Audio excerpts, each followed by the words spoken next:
Lunar-New Year. It's a holiday that both unites the Korean-Peninsula and highlights the divide. Let's start with the similarities, as Korean culture stretches back much further than the division of South and North.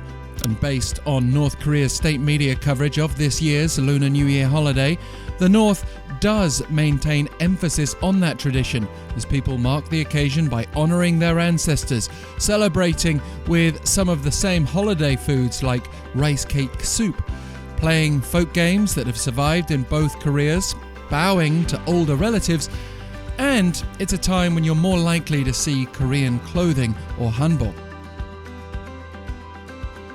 But there are also major differences. For example, millions of people travel across the south to visit hometowns and celebrate with their families, while the North's limited freedom of movement means they don't have the same nationwide rush on the roads and expressways. But people still get out in North Korea, wrapping up warm, to go outside for flag-raising ceremonies in various parts of the country, the North Korean flag, of course, as well as offering flowers to late former leaders Kim Il-sung and Kim-Jong-il, whose birthday anniversaries, by the way, are bigger occasions than Lunar New Year in the North. It's also good for North Koreans that this year's holiday fell on a weekend, because they don't get time off work like we do here in the South.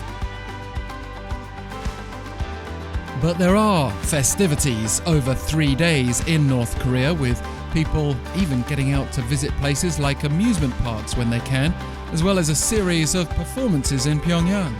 You might recall that during last year's holiday, leader Kim-Jong-un was shown with his wife Ri Sol-ju attending a performance at Mansudae-Art-Theatre in the North Korean capital.